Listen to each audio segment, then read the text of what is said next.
আমার শহর রায়গঞ্জ নিবেদন করছে সায়নী গোল্ড এন্ড ডায়মন্ড, থানা রোড, রায়গঞ্জ।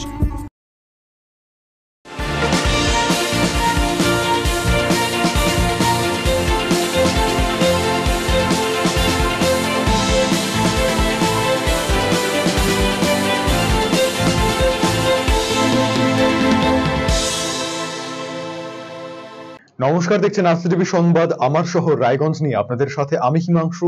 প্রথমেই যে খবরের দিকে নজর রাখছি। আরজিকর মেডিকেল কলেজ ও হাসপাতালে ঘটে যাওয়া নৃশংস ঘটনার জেরে ক্রমশই ঝাঁঝ বাড়ছে আন্দোলনের। এই আবহেই গত কদিন আগে রাজ্যের মুখ্যমন্ত্রী মমতা বন্দ্যোপাধ্যায় দাবি করেছিলেন, জুনিয়র চিকিৎসকদের কর্মবিরতির জেরে রাজ্যের বিভিন্ন হাসপাতালে 29 জন রোগী প্রাণ হারিয়েছেন। মুখ্যমন্ত্রীর সেই দাবিকে মিথ্যাচার বলে আক্রমণ শানালেন রায়গঞ্জ মেডিকেল কলেজ ও হাসপাতালের সহকারী অধ্যাপক ডক্টর বিদ্যুৎ ব্যানার্জি। ইতিমধ্যেই তিনি রাজ্যের মুখ্য সচিব মনোজ পন্থের কাছে আরটিআই অ্যাক্টে চিঠি পাঠিয়েছেন। এই 29 জন রোগীর মৃত্যু সংক্রান্ত যাবতীয় তথ্য চেয়েছেন তিনি।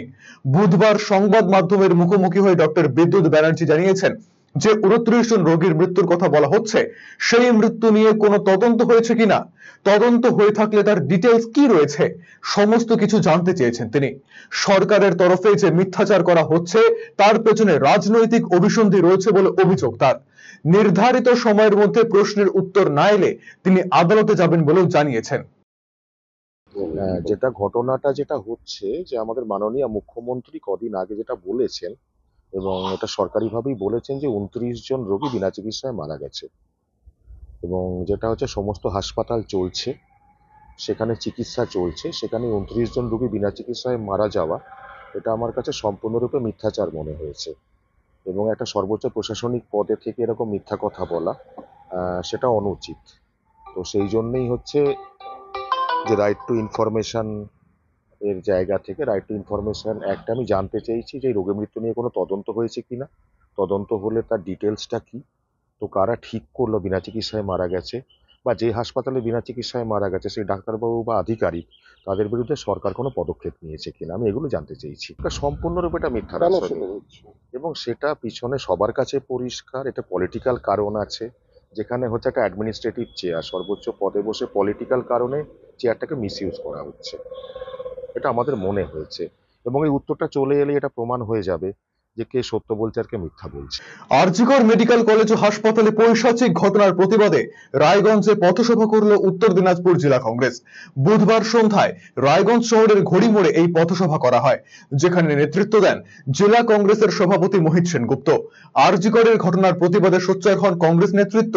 জেলা কংগ্রেস সভাপতি মোহিত সেনগুপ্ত জানিয়েছেন, আরজিকরে যে ঘটনা ঘটেছে তা অত্যন্ত নৃশংস।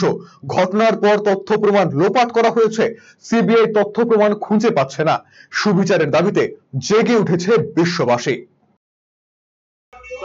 ডক্টরকে আরজিকর হাসপাতালে মধ্যরাতে নৃশংসভাবে খুন করা হয়েছে, যে ধর্ষণ করে খুন করা হয়েছে, এবং তার বিরুদ্ধে আজকে সারা বাংলার মানুষ, সারা ভারতবর্ষের মানুষ, সারা বিশ্বের মানুষ জেগে উঠেছে।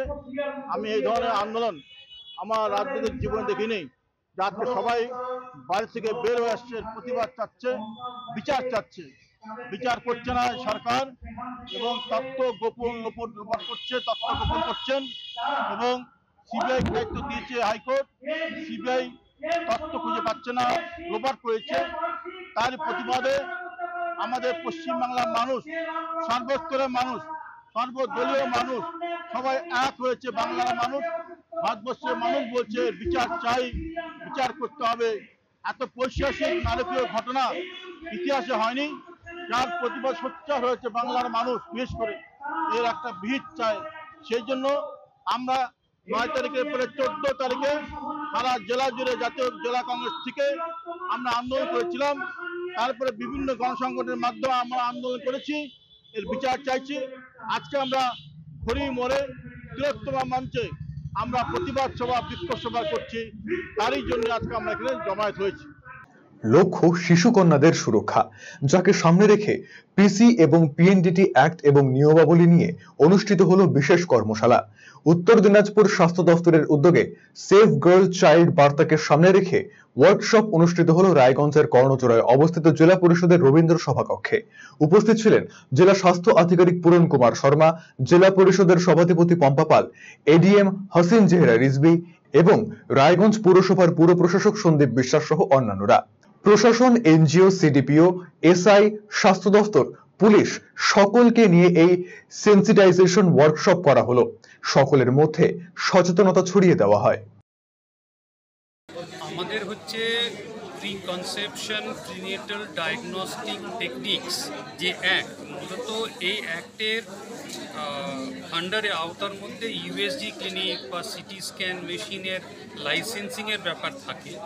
তো ওই প্রক্রিয়া নিয়ে তো ডিটেলস আলোচনা নয়, কেন পিসিপিএনডিটি অ্যাক্ট হলো, কেন দরকার, এটা সেক্স সিলেকশনটা প্রহিবিটেড, কন্যা সন্তানকে প্রোটেক্ট করা, সেভ দ্য গার্ল চাইল্ড বলে যে বিভিন্ন অ্যাক্টিভিটিস কেন দরকার, রাজ্যের কি পরিস্থিতি, দেশের কি পরিস্থিতি, আমার জেলার কি পরিস্থিতি, আমরা কি কি অ্যাক্টিভিটিস করছি, কি কি গ্যাপস, কি কি করার প্রয়োজন, কাদেরকে নিয়ে করার প্রয়োজন, কারা কি কি অ্যাক্টিভিটিস টেক আপ করবে, এই সব নিয়ে আজকে আলোচনা, সো দ্যাট জেলা লেভেলে সেন্সিটাইজেশন হয়ে গেল। এবার আমরা এটা মিউনিসিপ্যালিটি লেভেলে, ব্লক লেভেলে বা জিপি স্তরেও কিন্তু আমরা এটা নামাতে চাই, so that it becomes a big kind of a movement. আর এই সেভ দ্য গার্ল চাইল্ড, এই জেন্ডার ইকুয়ালিটি যেন আমরা এনশিওর করতে পারি, তার জন্য এই সেন্সিটাইজেশন ওয়ার্কশপ। এই সবাই আজকে আলোচনা করা হলো যে আমরা কিভাবে স্কুলের ছাত্রছাত্রী থেকে শুরু করে সবাইকে সেফ রাখতে পারবো, তার থেকে শুরু করে আমাদের উত্তর দিনাজপুর জেলায়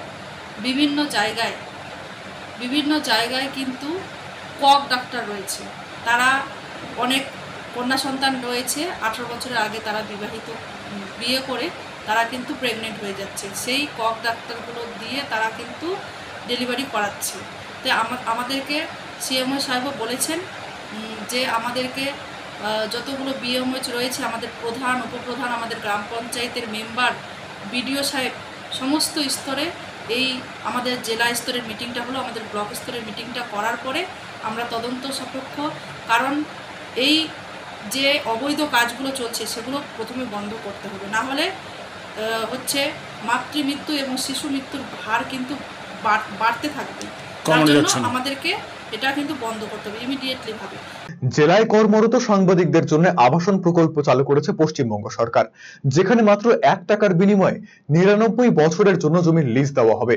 এক্ষেত্রে অ্যাক্রিডিটেশন কার্ডধারী সাংবাদিকদেরই প্রাধান্য দেওয়া হবে বলে জানানো হয়েছে সরকারিভাবে। এই আবাসন প্রকল্পের বিষয়টি বুধবার রায়গঞ্জের কর্ণজোড়ায় জেলা শাসকের দফতরে একটি আলোচনা সভার আয়োজন করা হয়। এই সভায় নেতৃত্ব দেন জেলা শাসক সুরেন্দ্র কুমার মিনা। উপস্থিত ছিলেন মহকুমা শাসক কিংসুক মাইতি, জেলা তথ্য ও সংস্কৃতি আধিকারিক শুভম চক্রবর্তী সহ প্রশাসনিক কর্তা এবং জেলার সমস্ত সাংবাদিকেরা। এখানে বেসিক্যালি আপনারা জানেন কি আমাদের information and culture affairs department government of West Bengal একটি স্কিম, হাউসিং স্কিম, বেসিক্যালি যারা অ্যাক্রেডিটেড জার্নালিস্ট আছে তাদের জন্য একটু স্কিম আছে, সেটা নিয়ে আমরা আগে भी আপনাদের সঙ্গে মিটিং করেছিলাম। আজকে ডিটেলে আলোচনা হলো। আর আমরা কিছু প্রপোজালগুলো যে পেয়েছিলাম, যে সোসাইটি এই হাউসিং করার জন্য যেটা হবে, সেটা আমরা সামাজিক যারা আমাদের বন্ধু আছে তাদের সঙ্গে আমরা ডিসকাশন করলাম। और এই স্কিমের মাধ্যমে আপনারা জানেন কি কোঅপারেটিভ সোসাইটি যখন করেলে তো হাউসিং স্কিমের মাধ্যমে 1 টাকা রেন্ট ও সালামি নিয়ে 99 ইয়ার জন্য বেসিক্যালি যে জমিনটা 10 কাঠা ল্যান্ড ম্যাক্সিমাম এটা সামাজিক যারা আছে তাদেরকে দেওয়া হয়। ওটা নিয়ে আমরা ওয়ার্কশপ এটা মিটিং হলো, যেখানে অনেক সাংবাদিক বন্ধুরা উপস্থিত ছিল, ইসলামপুর থেকে অনেক এসেছিল। এগুলো ডিটেলে ডিসকাশন হলো। আর আমরা যে প্রপোজাল ওদের কাছ থেকে পেয়েছি সেগুলো আমরা ডিপার্টমেন্টে এটা পাঠিয়ে দেবো। বিভিন্ন দল ছেড়ে তৃণমূল কংগ্রেসে যোগ দিল শতাধিক পরিবার। বুধবার রায়গঞ্জের তৃণমূল বিধায়ক কৃষ্ণ কল্যাণীর কার্যালয়ে যোগদান কর্মসূচি অনুষ্ঠিত হয়। বিধায়ক জানিয়েছেন, ফিরোজপুর থেকে বসন্ত বর্মন সহ শতাধিক পরিবার বিভিন্ন দল ছেড়ে তৃণমূল কংগ্রেসে যোগদান করেন। তাদের হাতে দলীয় পতাকা তুলে দেন বিধায়ক।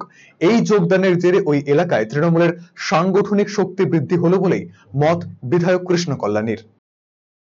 আজকে জয়নিং সভা ছিল ফিরোজপুর বুথের বসন্ত বর্মন সহ শতাধিক এই পরিবার আজকে তৃণমূল কংগ্রেসে সামিল হলেন। তারা বিভিন্ন দলে আগে সাথে যুক্ত ছিলেন, আজকে তারা সেই সব দল ছেড়ে তৃণমূল কংগ্রেসের পতাকা ধরে তারা আজকে তৃণমূল কংগ্রেসে সামিল হলেন। আমার শহর রায়গঞ্জ এখনকার মতো এ পর্যন্তই। পরবর্তী সমস্ত খবরের জন্য চোখ রাখুন শুধুমাত্র আরসিটিভি সংবাদে। নমস্কার।